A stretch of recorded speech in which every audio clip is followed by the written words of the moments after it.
Magandang araw sa ating lahat, mga magulang at mga kapatid. Atin pong tatalakayin ang 7 mangkok na siyang sinasabi ng ating tatay noon na magaganap na parusa ng Diyos na marami ang mamamatay sa panahon na darating na ayon sa kasulatan ng Revelation. Mula sa templo ay narinig kong may malakas na tinig na nag-uutos sa 7 anghel na humayo na kayo at ibuhos ninyo sa lupa ang laman ng 7 mangkok ng puot ng Diyos. Revelation 16, Kapitulo 2. Kaya umalis ang unang anghel at ibinuhos sa lupa ang laman ng dala niyang mangkok at nagkaroon ng mga hapdi at nakakapandiring pigsa ang mga taong may tatak ng halimaw at sumasamba sa larawang ito. Revelation 16, Kapitulo 3. Ibinuhos na ikalawang anghel ang laman ng kanyang mangkok sa dagat. Ang tubig nito ay naging parang dugo ng patay na tao at namatay ang lahat ng nilalang na may buhay na nasa dagat. Revelation 16, Kapitulo 4. Ibinuhos naman ay ikatlong anghel ang laman ng kanyang mangkok sa mga ilog at sa mga bukal at naging dugo rin ang mga ito. Revelation 16, Kapitulo 8. At ibinuhos din ang ikaapat na anghel ang laman ng dala niyang mangkok sa araw at ito ay binigyan ng kapangyarihang pasuin ng mga tao sa tindi ng init. Revelation 16, Kapitulo 10. Ibinuhos naman ay ikalimang anghel ang laman ng manghawak niyang mangkok sa trono ng kalimaw at nagdilim ang karya nito na napagkatdila sa hirot at ang mga ito. Revelation 16, Kapitulo 12. At ibinuhos ng ika-6 na anghel ang laman ng dala niyang mangkok sa malaking ilog ng Euphrates.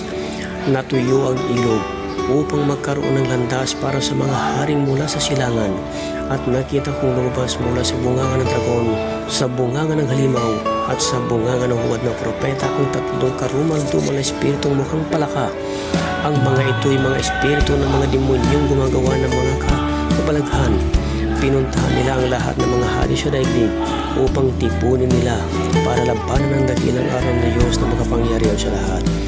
Dito na ang tinutukoy ng Battle of the Armageddon at dito inihahanda at sisimulan ang digmaang mangyayari sa gitna ng halimaw, kampo ng Satanas at sa mga sumunod at sumampalataya sa dakilang Diyos na makapangyarihan.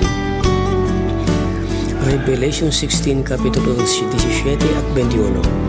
Pagkatapos nito, ibinuhos ng ikapitong anghel ang laman ng hawak niyang mangkok sa himpapawid at may nagsalita ng malakas mula sa tronong nasa templo. Naganap na, kumidlat, kumulog at lumindol ng napakalakas. Ito ang pinakamalakas na lindol mula ng likhain ng tao dito sa lupa. Nahati sa 3 bahagi ang malaking lungsod at nawasak ang lahat ng mga lungsod sa buong daigdig. Hindi nakaligtas sa parusa ng Diyos ang tanyag na Babilonia. Pinainom siya ng Diyos ng alak mula sa kopa ng kanyang matinding puot.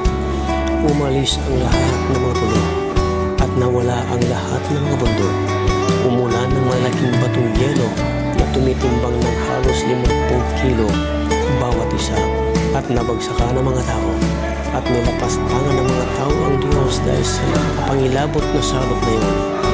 Mga magulang at mga kapatid, ito ang paulit-ulit na sinasabi ng tatay noon Dr. Bishop Felipe Moral de Marquisio na manganap sa daigdig.